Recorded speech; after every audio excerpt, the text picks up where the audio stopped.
Untuk kisah kali ini ada sebuah cerita yang ditulis oleh akun Twitter yang bernama @dioseta.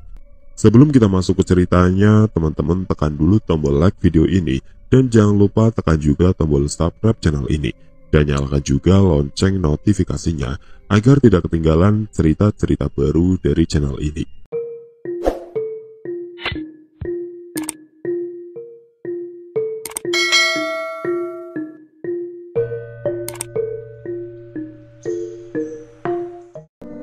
Pementasan semalam suntuk. Beberapa mobil pick-up dan kendaraan yang membawa peralatan pementasan berbondong-bondong masuk ke desa. Warga desa terheran-heran melihat kedatangan kelompok itu. Terlihat Pak Pram dan Mas Jatmiko menghampiri Seno yang mengatur teman-temannya untuk menurunkan peralatannya. "Mas, ini ada apa mas?" tanya Pak Pram. "Ini apa Mas Seno?" "Tenda, panggung." Jatmiko pun juga bingung. "Iya Pak, tepat setelah matahari terbenam kita akan mengadakan pentas wayang semalam suntuk," jawab Mas Seno. Mas Jatmiko dan Pak Pram bingung, namun Seno segera menjelaskan bahwa ini adalah ide dari ibunya Mas Dana. Menurutnya, pementasan wayang kali ini akan membantu Danan dan Cahyo untuk menghadapi sindian-sindian pengabdi setan itu. "Mau ada pementasan wayang? Asik, berarti Gendis bisa ngeliat Mbak Naya nyinden ya?" tanya Gendis dengan begitu semangat. Sena mengangguk sambil mengelus kepala Gendis. "Sana, kasih tahu yang lain, jangan sampai ada yang nggak nonton ya," perintah Seno pada Gendis. "Siap, biar Gendis yang ngasih tahu warga desa," ucapnya dengan sumringah. Aku menghampiri Pak Pram dan Jatmiko yang masih terlihat bingung dengan persiapan dadakan ini. Hanya tersisa beberapa jam hingga pementasan ini harus dimulai. "Tenang saja Mas Jatmiko, kali ini kita pasti berhasil," ucapku dengan penuh percaya diri. Bagaimana tidak, kali ini bukan cuma Cahyo, tapi kali ini ada kelompok pementasan wayang Seno dan ibu yang membantuku. Tidak pernah aku merasakan sesiap ini. "Lalu, apa yang harus kami bantu untuk pertempuran nanti malam, Mas?" tanya Mas Jatmiko. Cahyo menghampiri Mas Jatmiko dan menepuk pundaknya. "Malam ini tidak ada yang namanya pertempuran, adanya pementasan," ucap Cahyo yang juga begitu semangat. Wajah Mas Jatmiko masih terlihat bingung, namun setelah melihat aku dan Cahyo yang begitu yakin, ia pun memilih untuk percaya dengan kami. Ia pun berinisiatif mengumpulkan warga untuk membantu mempersiapkan pementasan. Mendengar kabar tentang pementasan, sekumpulan perempuan di desa pun terlihat begitu antusias. Mereka mengumpulkan bahan-bahan makanan yang ada di rumah mereka, dan mengajak yang lainnya untuk membuat suguhan nanti. "Mas, matur suwun nggih. Sudah lama desa ini tidak ada acara pementasan. Selama ini kami hanya merasakan rasa takut setelah kejadian sebelumnya," ucap salah seorang ibu di desa yang melewati kami. Aku pun tersenyum mendengar ucapan itu. Sebuah ide sederhana yang diutarakan oleh ibu ternyata membawa dampak yang sebesar ini untuk warga desa. Bahkan sebelum pementasan ini dimulai sama sekali. Mengetahui teman-teman Seno dan warga sudah sigap untuk mempersiapkan pementasan, aku dan Cahyo mencari tempat untuk menyendiri. Kami mempersiapkan batin dan tenaga kami sembari memohon pertolongan dari Yang Maha Kuasa, agar semua permasalahan bisa benar-benar berakhir malam ini. Di tengah meditasiku, aku mendengarkan suara nyanyian yang begitu merdu. Suara yang begitu menenangkan, seolah menemani warga desa yang sedang berpacu dengan waktu. Suara tembang yang selama ini membawa mimpi buruk untuk mereka, kini membuat perasaan mereka semakin tenang. Aku bisa menebak dengan jelas siapa yang melantunkan tembang ini. "Ada yang senyum-senyum sendiri," ledek Cahyo. "Biarin, orang suaranya memang bagus," balasku. "Suaranya yang bagus atau Naya yang bagus?" Cahyo tidak menghentikan ledekannya. nasibku yang bagus bisa bertemu dia. Akhirnya ngaku juga. Tawa Cahyo. Wis puas? Tanyaku. Puas banget. Balasnya sambil tertawa puas. Cahaya matahari mulai meredup. Di bawah senja yang memerah, aku melihat sebuah panggung yang megah berdiri di tengah lapangan desa. Sebuah kain poster dipasangkan pada sebuah baliho bambu dengan lukisan tangan sederhana. Pementasan wayang semalam suntuk, dalang Ki Joyo Seno. Aku sudah bisa membayangkan akan sekeren apa pementasan ini. Apalagi saat ini warga mulai berbondong-bondong menghampiri panggung yang tengah prosesi pengetesan suara.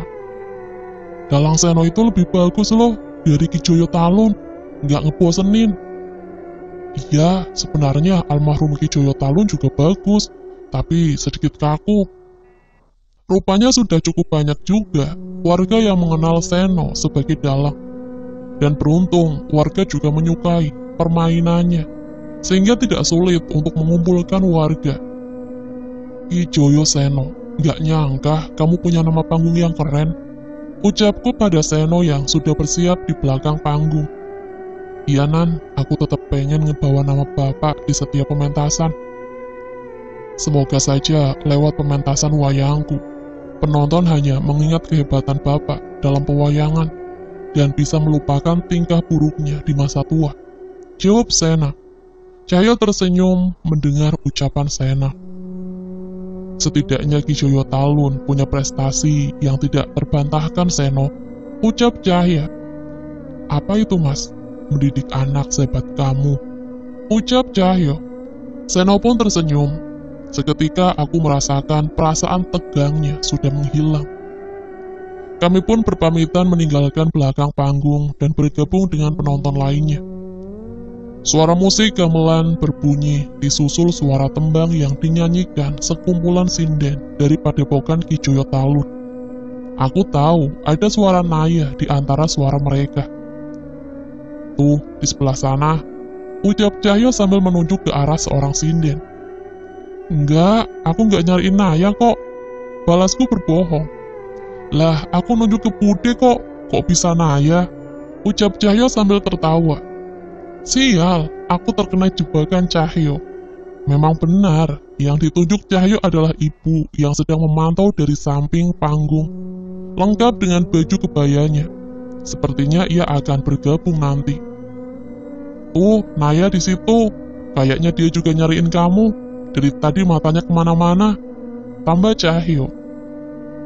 Benar, kali ini Cahyo benar-benar menunjuk ke arah Naya. Ia berias selayaknya seorang sinden dengan pakaian kebaya yang anggun. Seketika aku terkesima dengan penampilannya. Saat aku memerhatikannya, sepertinya ia juga menemukan keberadaanku. Ia pun tersenyum kecil sambil menunduk malu-malu. Entah mengapa momen singkat itu terasa begitu berarti. Batara Surya Krama, sebuah lakon yang dipilih oleh Seno untuk memulai kembali sebuah perjalanan. Seandainya Seno berhasil memukau penonton dengan lakon ini, pasti mereka akan terus mengikuti pementasan Seno dengan lakon lainnya. Sudah hampir setengah jam pementasan berjalan, aku merasakan hawa yang berbeda. Mulai ada sosok-sosok yang mendatangi desa ini.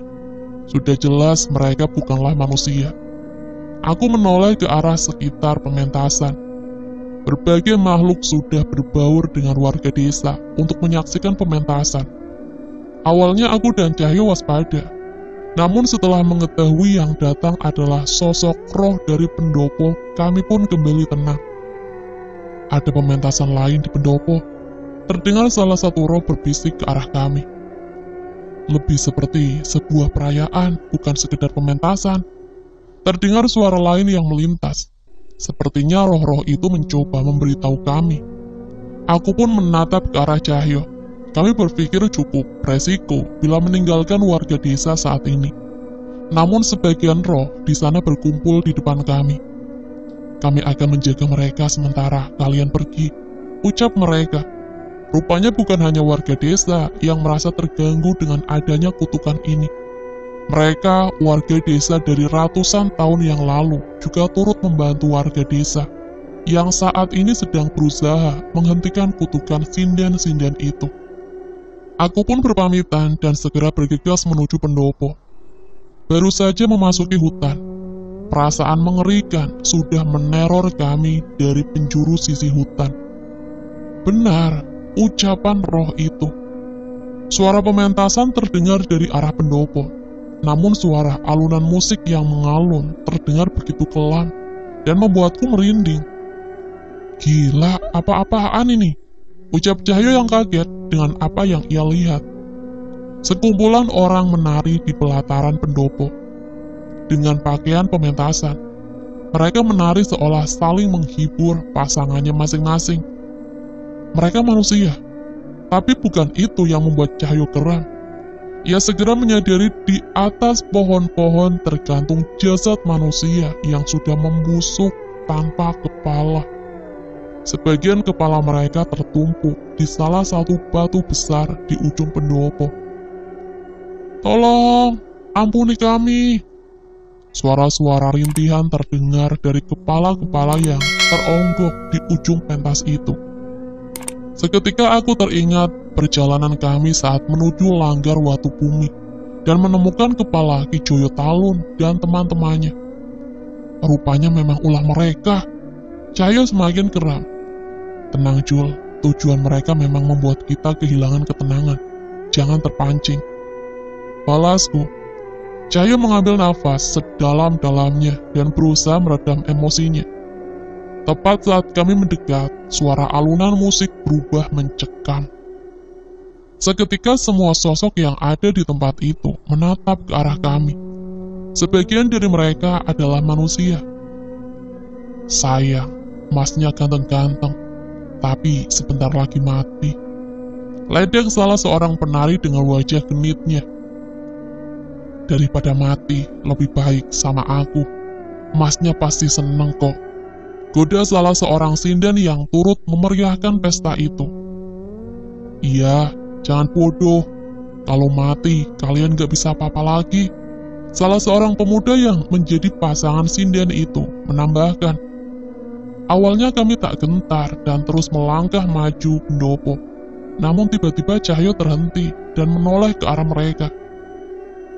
Bukan mati yang kami takutkan, melainkan ketika kami tidak diterima lagi di sisi Yang Maha Pencipta. Setidaknya kami tahu kepada siapa kami berpulang ketika mati nanti, ucap Cahyo dengan tenang. Sepertinya Cahyo masih berharap mereka untuk sadar, dan benar, beberapa dari mereka terlihat ketakutan.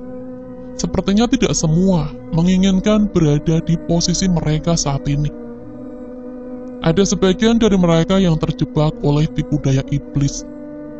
Saya tidak ingin seperti ini, Mas. Saya ingin kembali ke jalan yang benar.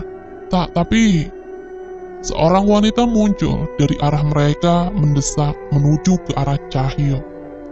Namun belum sempat menyelesaikan ucapannya, sesuatu menahannya untuk bergerak. Aku segera berlari menuju wanita itu, namun terlambat. Sosok Nyai Jiwanto yang berada di atas pendopo terlihat geram. Ia menatap wanita itu dan seketika mata wanita itu terbelalak. Sebuah benda memaksa keluar dari matanya, hingga darah bermuncratan dari matanya yang pecah. "Ampun Doro!"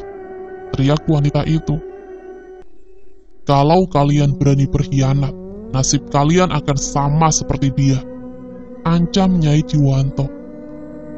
Sepasang permata, sepertinya benda itu ditanam di mata wanita itu, untuk membuat dirinya terlihat cantik. Tak lama kemudian, ia memuntahkan sebuah batu hitam dari tenggorokannya.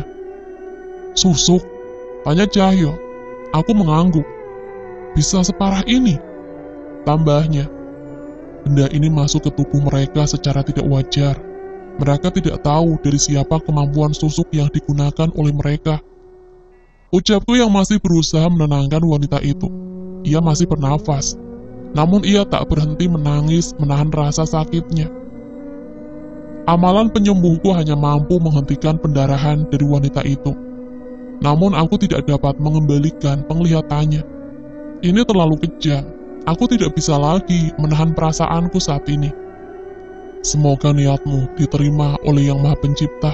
Biar kami selesaikan demit-demit brengsek ini dulu, agar tidak ada lagi manusia yang terjebak tipu dayanya. Ucapku sambil mendudukkan wanita itu ke tempat yang nyaman. Ia masih terus menangis menahan sakit. Namun aku tahu, jauh di dalam hatinya, ia merasa lebih tenang. Saya doakan keberhasilan masnya. Rasa sakit ini tidak sebanding seandainya saya bisa mendapatkan pengampunan dari Gusti. Ucapnya sambil berbisik. Aku bernafas lega mendengar ucapan wanita itu. Cahyo pun segera mengambil posisinya, mengetahui kami sudah bersiap. Sindan-sindan yang menjadikan singgasana itu sebagai pendoponya memanggil sosok yang menghadang kami. Seorang wanita berambut hitam, panjang, dengan baju kebaya putih lusuh. Ia menatap kami dengan seluruh matanya yang putih dan senyumannya yang melebar hingga ke telinga. Tangannya menyeret sesosok bayi yang terus tertawa dengan aneh. Mbok Gondo, itu urusanmu, perintah Nyai Jiwanto. Aku tidak menyangka, bukan sosok pendekar yang dipanggil untuk menghadapi kami, melainkan sosok makhluk seperti ini yang mereka panggil. Suara tawa makhluk itu melengking hingga ke sekeliling hutan. Belum sempat aku membacakan doa, tiba-tiba dia melemparkan sosok berwujud bayi yang tergenggam di tangannya. Tepat ketika mendekat ke arah Cahyo, bayi itu membesar dan semakin membesar. Kulitnya menghitam, tubuhnya menjadi berbulu, namun matanya tetap putih, seperti sosok wanita yang melemparkannya. Bajang Buto, biar aku yang ngajak mainan, ucap Cahyo. Aku menyerahkan sosok itu pada Cahyo, sementara aku menarik keris Rogo Sukmo dari sukmaku dan menggenggamnya dengan erat. Aku tahu, sosok demit wanita yang disebut Mbok Gondo ini bukan makhluk biasa. Ono opo jah bagus. Ia menyambut seranganku sambil tersenyum, memiringkan kepalanya. Aneh, seranganku tidak bisa mengenainya. Seranganku menembus tubuhnya. Di tengah kebingunganku, tiba-tiba wanita itu sudah ada di belakangku dan menggigit pundakku. Aku segera melompat, menjauh. Namun Mbok Gondo malah semakin tersenyum menatapku dengan darahku yang mengalir dari mulutnya. Enak, lebih enak dari daging suamiku. Seketika aku merinding mendengarnya. Aku memang pernah mendengar sosok Sindan yang dendam dengan suaminya. Untuk membalaskan dendamnya, ia membunuh suaminya dan menjadikannya masakan untuk dimakan oleh dirinya dan anaknya. Akhirnya ia ditemukan mati bersama anaknya ketika akan ditangkap.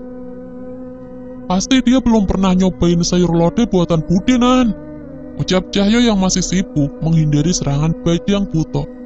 Nampaknya Cahyo benar-benar mengajak bermain makhluk itu. Kayaknya kalau sudah nyobain ini demit, pasti langsung tobat. Balasku mencoba menenangkan diri juga. Mbok Gondo, pengikutku yang paling setia. Belum ada yang bisa mengalahkannya, ucap Nyai Jiwanto sambil tertawa terkekeh-kekeh. Namun tiba-tiba tawanya terhenti dengan sarung yang melayang tepat mendarat di wajahnya. Ya, itu sarung Cahyo.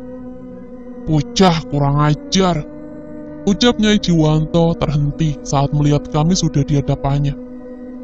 Matanya terbelalak saat melihat tubuh Bajang Buto itu tenggelam. Di tangan hanya menyisakan kepalanya berkat serangan Cahyo bersama Wanasura. Sementara sisa sukmaku masih menyisakan bayangan saat aku menusuk wujud roh keris Rogo Sukmo tepat di titik kepala Mbok Gondo yang sudah tidak berdaya. Wajah Nyai Jiwanto terlihat tidak percaya dengan apa yang ia lihat. Tidak mungkin, bantahnya. Tak mau mengambil resiko, kami pun segera memulai serangan kami. Maafin ya Gendis, tempat mainmu harus mas rusak, ucap Cahyo memanggil kekuatan Wanasura dan menghancurkan pendopo kayu yang sudah berumur ratusan tahun itu. Seketika sosok sinden abdi setan di tempat itu segera meninggalkan tempat itu. Merasa kesal, mereka pun mulai melantunkan tembang terkutuk andalan mereka. Telingaku terasa sakit, dan nafasku mulai tak bisa teratur. Cuma boleh ada satu panggung di desa ini, ucapku yang segera mengajak Cahyo untuk menarik diri. Tidak ada lagi tempat pementasan untuk mereka. Merasa kesal, mereka mengejar kami yang sedang menuju ke arah desa. Tepat saat mendekati desa, suara musik pementasan Seno terdengar semakin jelas. Saat itu juga tembang terkutuk sinden-sinden itu tidak lagi bisa merasukiku. Para pengikut sinden-sinden itu mencoba menahan kami. Mereka membawa berbagai senjata tajam untuk menyerang. Tak jarang dari mereka pun juga memiliki pusaka. Biar aku aja, ucap Cahyo. Aku menoleh ke arahnya. Biasanya ia tidak mau menggunakan kekerasan untuk manusia. Namun tumben kali ini, ia maju menerjang ke arah para pengikut sinden itu. Cahyo membaca sebuah mantra dengan mengibaskan sarungnya berkali-kali. Perasaanku kali ini benar-benar tidak enak. Benar saja, terlihat kabut aneh menutupi orang-orang itu, dan tepat saat aku menyusul Cahyo, bau pesing menyengat tercium, hingga membuatku mual. Sial kamu Jul, makin busuk aja bau jurusmu. Namanya ilmu harus terus dilatih, masa gitu-gitu aja. Balasnya bangga. Tapi bukan ilmu yang beginian juga, teriakku kesal. Tapi ampuh toh, balasnya lagi. Jurus itu memang berhasil, tidak ada satupun orang yang berani mengikuti kami menembus kabut berbau busuk itu. Kami sampai di desa tak jauh dari panggung pementasan. Sosok sinden kembali mengelilingi desa melayang di atap-atap rumah. Terlihat para pemain sudah sadar dengan keberadaan Nyai Lindri, Nyai Jiwanto dan kawan-kawannya. Pementasan yang bagus. Tidak adil kalau hanya kalian yang menonton, ucap Nyai Jiwanto. Ia menyanyikan sebuah tembang dengan nada yang aneh. Bersamaan dengan itu, tiba-tiba muncul sosok mengelilingi warga desa. Pocong! Itu pocong! Salah satu warga desa yang tersadar. Itu pak, di atas pohon, kuntilanak. Rupanya nyanyian Nyai Jiwanto memanggil sosok setan-setan di sekitar desa untuk berkumpul meneror warga desa yang mulai tenang. Bu, nggak usah takut.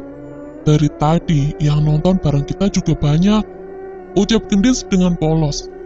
Melihat Gendis menunjukkan keberaniannya, warga desa pun berusaha untuk tenang.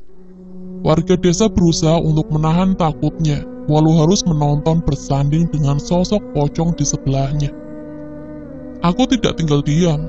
Sebuah ajian muksa pangreksa kubacakan untuk melindungi warga desa. Setidaknya ini bisa menghalau niat jahat dari makhluk-makhluk itu. Tidak cukup sampai di situ. Tiba-tiba beberapa peralatan gamelan di panggung pecah. Obor dan lampu-lampu yang menerangi desa tiba-tiba mati. Kali ini warga benar-benar panik.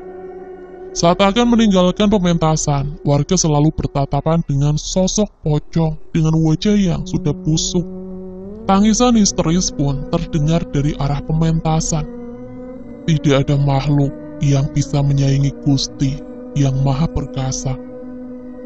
Suara seseorang mengalun dengan merdu dari atas panggung di tengah kericuan ini. Suara yang sangat menenangkan. Hidup dan mati manusia sudah ada yang mengatur. Itu suara Naya. Ia memberanikan diri menyanyi sendiri di tengah kericuan penonton. Melihat keberanian Naya, warga berlari dan mendekat berkumpul ke arah panggung. Mereka menjauh dari sosok demit-demit yang meneror mereka. Sayangnya sekumpulan setan itu ikut melayang dan berkumpul mencoba mengepung warga. Tapi kali ini sosok roh warga desa sekitar pendopo menghadang mereka. Tepat di hadapan warga. Mereka siapa? Tanya warga desa yang masih takut dengan sosok yang mendadak muncul itu. Mereka teman Gendis, warga desa di sekitar pendopo. Jawab Gendis dengan polos. Iya, mereka tidak berniat jahat. Tambah Pak Pram, ayah gendis. Aku tersenyum melihat usaha mereka. Tapi kami tahu mereka tidak cukup kuat menghadapi setan-setan yang mati dengan membawa dendam ini. Sebuah wayang dilempar oleh Seno dan menancap tepat di antara dedemit dan roh warga desa. Sosok wayang, Hanoman, sang kera putih perkasa yang dapat memporak-porandakan gunung di cerita pewayangan. Cahyo menoleh ke arah Seno. Ia seperti mendapat isyarat darinya.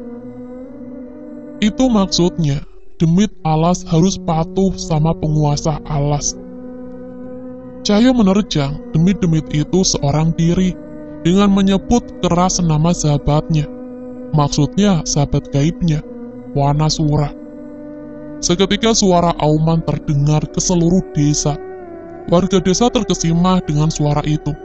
Sebaliknya, sosok roh yang dipanggil dengan tembang sinden pengabdi setan itu merasa gentar dengan auman itu. Dengan kekuatan Wanasura, Cahyo mengamuk, melibas demit-demit alas di hadapannya.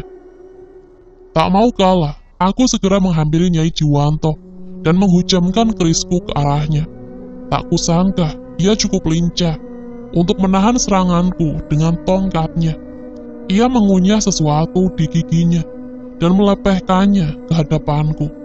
Tentu saja aku menghindar, namun ternyata itu saja tidak cukup. Saat aku menatap benda itu, tiba-tiba aku tak mampu mengalihkan pandanganku dari benda merah aneh yang dilepeh olehnya.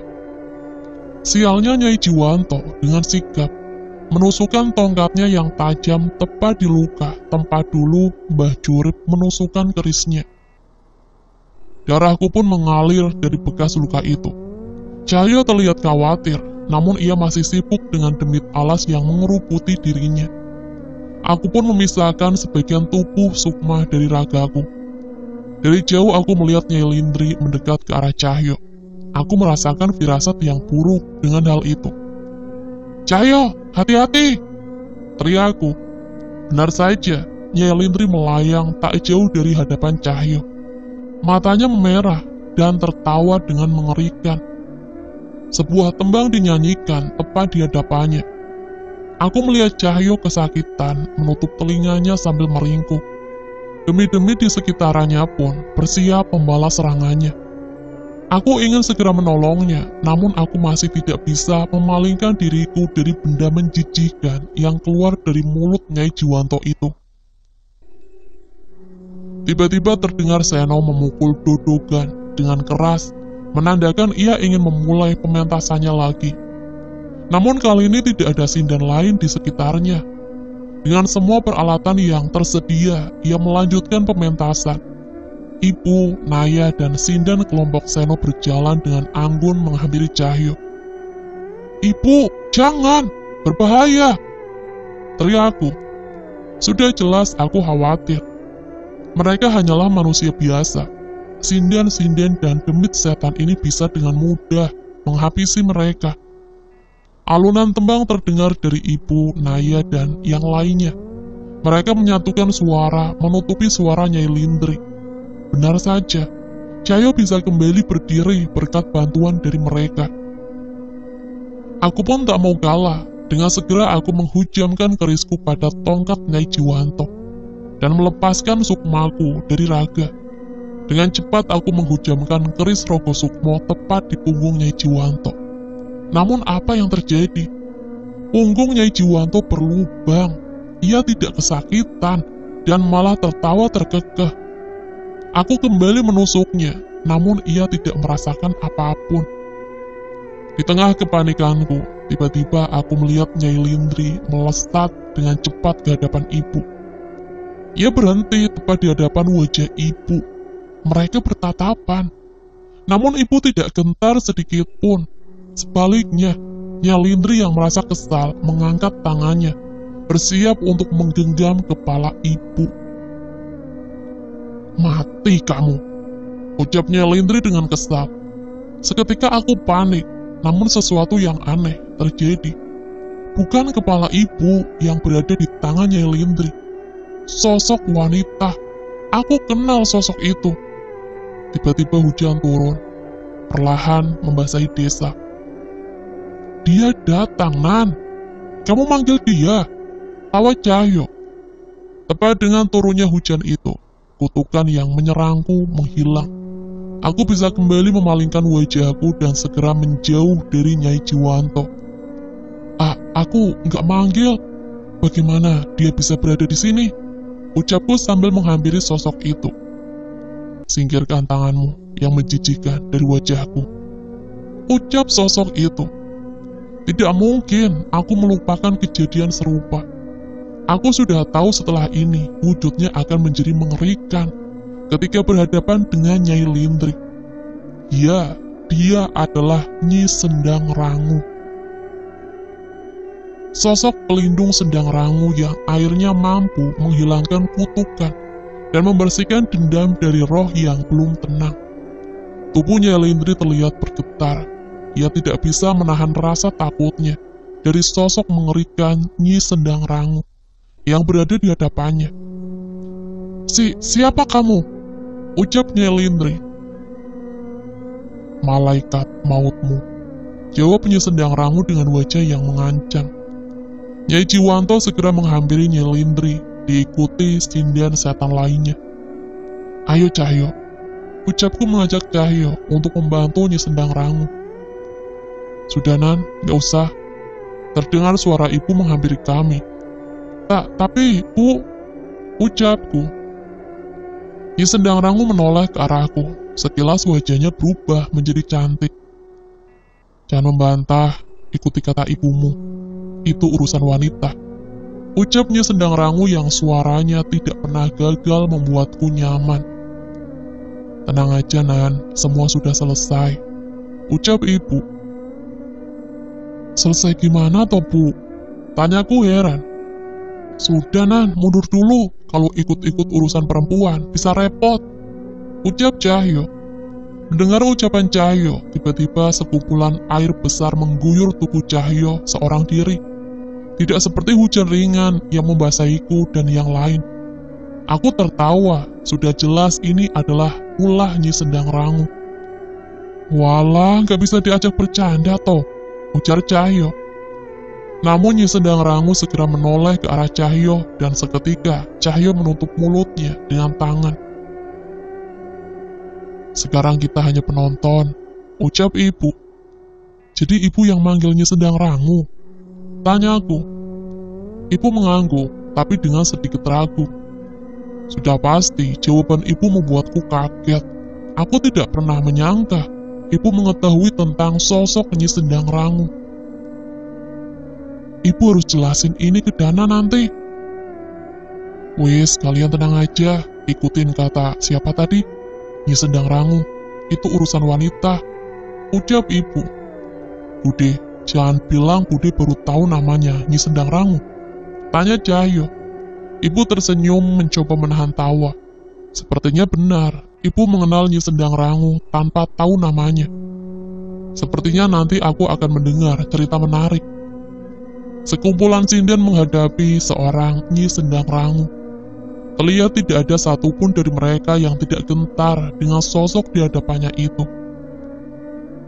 Ini bukan urusanmu, tantang Nyai Jiwanto. Kalian mencoba melukai Nyai Kirana.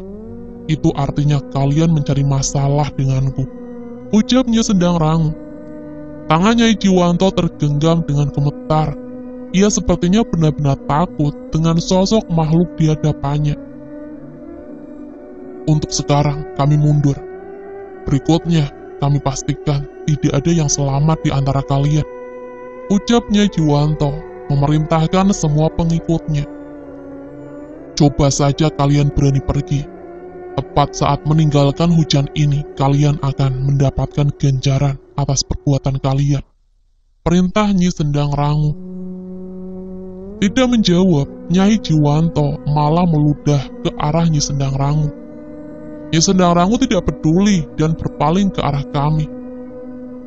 Nyai, mereka akan kabur, Nyi, ucap Cahyo, namun hanya dibalas dengan lirikan oleh Nyi Sendang Rangu.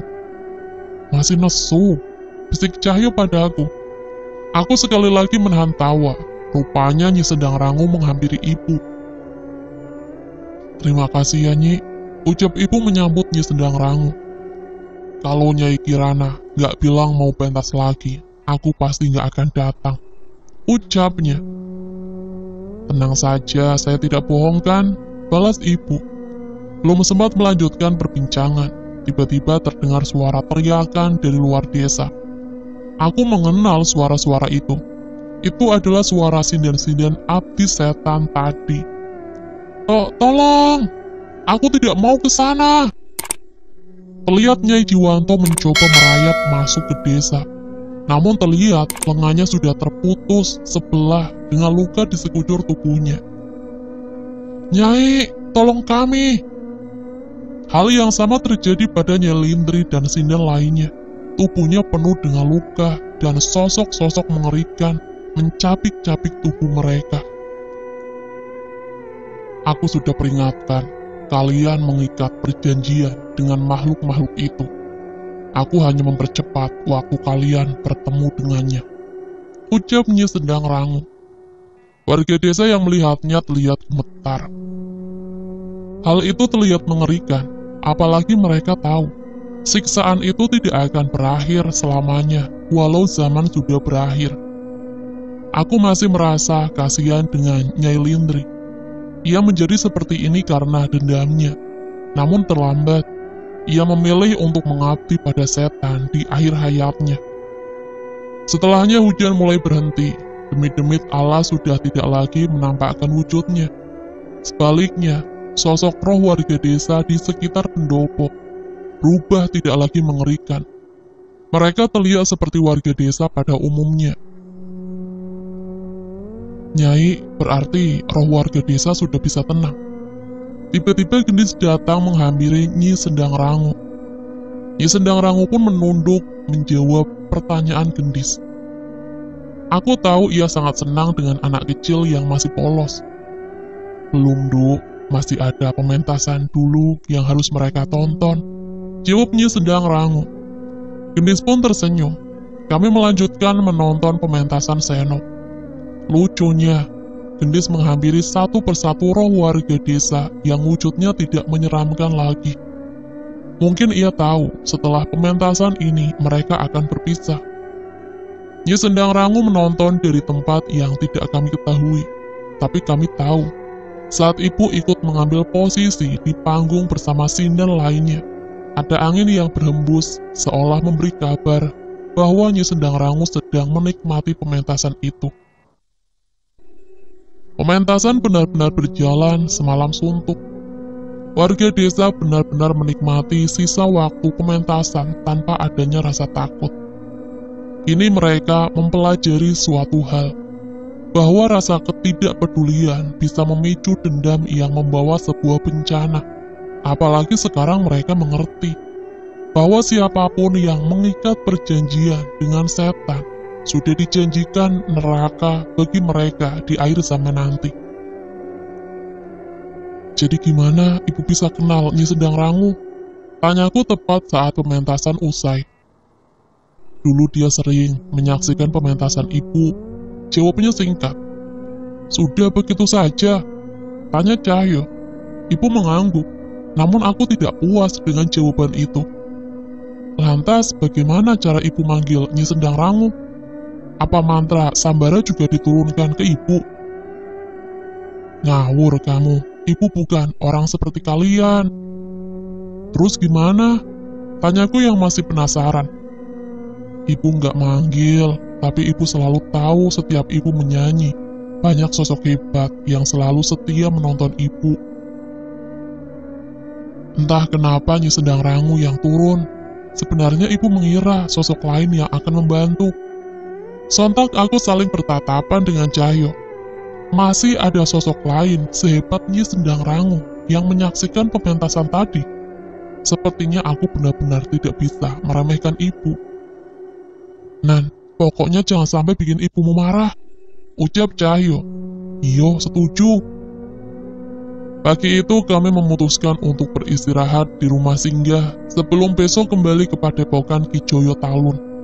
Sedangkan ibu dan yang lain kembali lebih dulu. Mungkin kami akan tinggal di sini beberapa hari sebelum kembali. Matahari sudah berada di atas saat aku terbangun. Terlihat piring-piring dan rantang yang terisi penuh sudah disiapkan untuk kami. Cahyo yang sudah terbangun lebih dulu sedang sibuk mencuci Simba, motor Vespa tua kesayangannya. Tumben rajin, kesambet apa Jul? Tanyaku iseng. Asem, bangun-bangun malah ngeledek. Demi kepentingan negara nih, manjain Simba dulu daripada tar ngambek lagi pas pulang. Yowes, aku nonton aja ya. Tidur lagi juga nggak apa-apa, Nan. Matamu masih sembab loh itu. Sayang kalau tidur lagi, tak sarapan saja, mumpung masih anget sayurnya. Aku pun mengambil piring dan mengisinya dengan nasi dan lauk yang sudah disiapkan untuk kami, dan menikmati di teras. Monggo Mas Danan. Terlihat warga desa mulai beraktivitas seperti biasa dan berlalu lalang di depan kami. Ada 2 orang anak kecil mendekat dengan malu-malu ke arah kami. Gendis, iya, kesini, kok malu-malu gitu? Panggil Cahyo. Ada yang mau ketemu Mas. Kemarin Mas Jatmiko ngajak dia ke desa, tapi dia tetap ingin menunggu di pendopo, ucap Kia dan Cahyo. Nah kan, kalian main ke sana lagi. Pasti nggak izin sama bapak ya? Tanya Cahyo. Iya Mas, ucap mereka.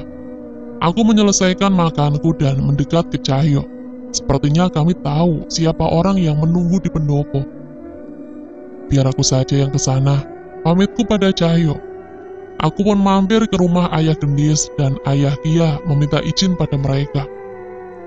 Bukan tanpa sebab, kami dan warga desa melarang mereka bermain ke pendopo dulu, karena masih ada jasad dan kepala manusia korban-korban sinden api setan itu yang harus dikuburkan. Menjelang sore kami kembali menuju tempat di mana semalam terdapat pesta yang mengerikan. Sudah ada beberapa kuburan yang bertambah di sana. Sepertinya pagi ini warga telah bekerja sangat keras. Ada seorang wanita yang menunggu kami di pendopo, yang sudah berantakan, dihancurkan oleh Cahyo. Mbak, ayo ikut ke desa dulu, kita ngobrol di desa ya. Ajakku pada wanita itu. Ia adalah sinden yang kemarin kehilangan penglihatannya, karena ingin bertobat meninggalkan Nyai Jiwanto.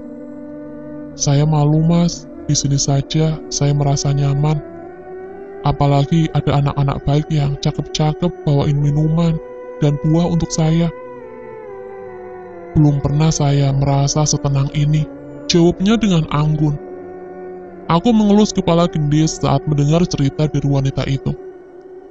Katanya ada yang ingin Mbak ceritakan pada kami. Tanyaku. Nama saya Kandika. Dulu saya terjebak dengan tipu daya setan karena bersaing dengan sinden-sinden lainnya. Namun sebenarnya di tengah jalan saya sudah tersadar bahwa ini sama sekali tidak sebanding. Sayangnya saat ingin kembali bertobat, berbagai ancaman datang kepada saya. Cerita Kandika. Aku mencoba meraba ke arah mana Kandika ingin bercerita. Saya hanya ingin memperingatkan Masnya. Kami, sinden-sinden ini hanya kaki tangan. Ada sosok lain yang memberikan kesaktian dan mengirimkan makhluk yang menjaga kami, seperti Joko Geru dan Mbok Gondo. Ucapnya. Aku sudah menduga akan hal ini, tapi aku selalu berharap pikiranku salah. Memangnya kalian mengabdi pada sosok apa? Kandika menggeleng. Ia sepertinya tidak tahu dengan pasti. Yang saya tahu, dia makhluk dari tempat terlaknat yang pernah ada. Ia menggunakan kami untuk bisa mengambil tempat di alam ini. Wujudnya pernah diceritakan di kitab-kitab Jawa kuno. Jelasnya. Mas, berarti desa belum aman? Tanya Kia khawatir. Tenang saja, desa sudah aman. Kalian bisa main lagi seperti biasa. Mas pasti akan bertemu sama sosok itu yang pasti bukan di desa ini. Balasku. Hanya itu yang ingin disampaikan Kandika. Walau sudah menyampaikan pesannya, ia tetap tidak mau kembali ke desa. Namun ia sudah meminta tolong Mas Jatmiko untuk menghubungi seseorang yang akan menjemputnya. Gendis dan Kia menemani Kandika di sana sampai orang yang dimaksud menjemputnya. Sementara aku meninggalkan mereka untuk menyampaikan ini pada Cahyo dan bersiap ke padepokan.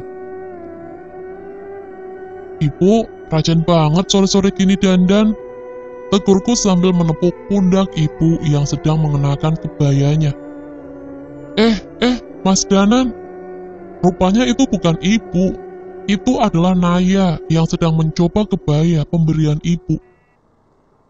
Naya, maaf, kirain ibu. Ucapku malu. "Iya, nggak apa-apa Mas Danan. Naya yang salah nyobain kebaya Nyai Kirana sampai keluar-keluar," jawabnya dengan polosnya. Tapi nggak apa-apa Naya, kamu cantik pakai kebaya itu," ucapku yang segera buru-buru meninggalkannya untuk bertemu Seno. Sekali lagi aku menengok.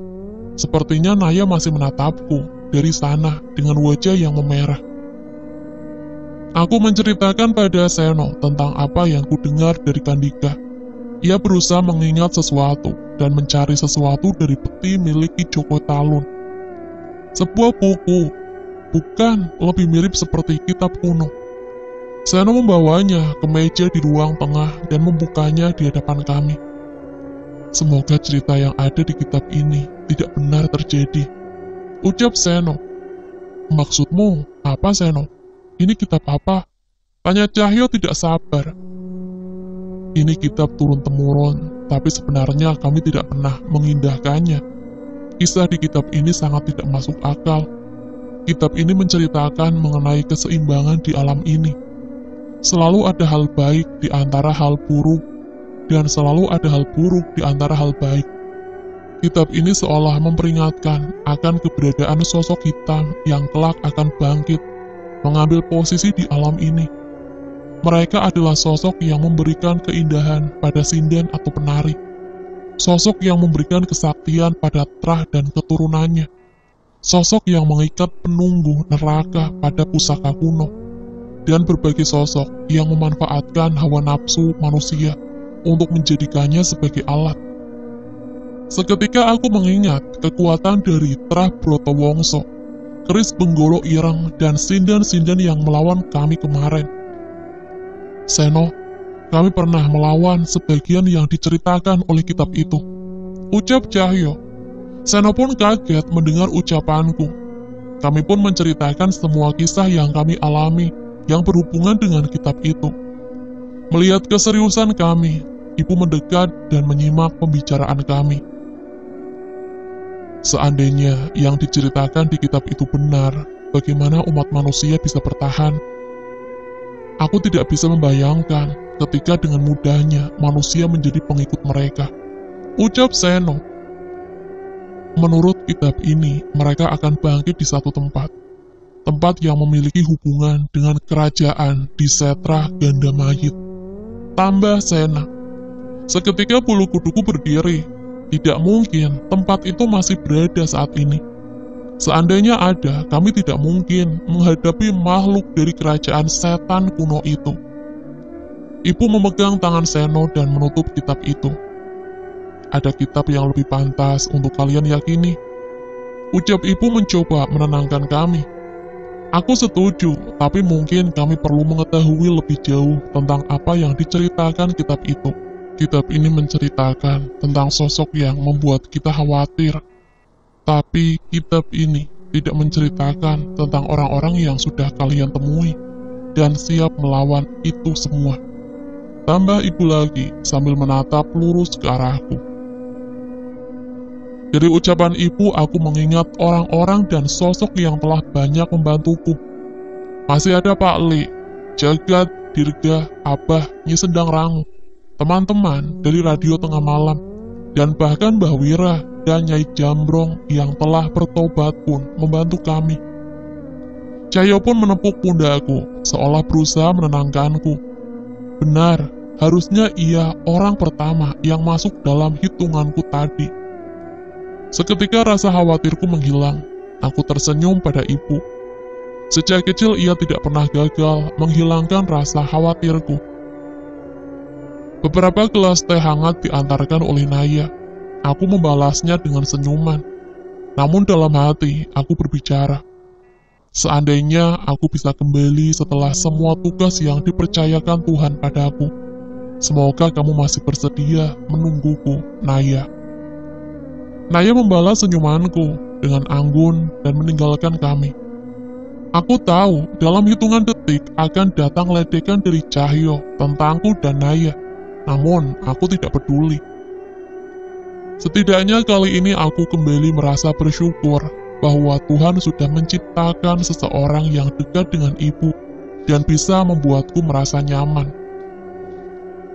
Semoga saja ada waktu untuk kami bisa berkumpul sambil menikmati teh hangat seperti ini, tanpa perlu mengkhawatirkan hal buruk yang akan terjadi. Oke teman-teman, sekian untuk cerita kali ini. Bagaimana menurut kalian tentang kisah ini? Tulis komentar kalian di kolom komentar. Dan bagi teman-teman yang baru bergabung, jangan lupa untuk like, komen, share, serta subscribe channel ini.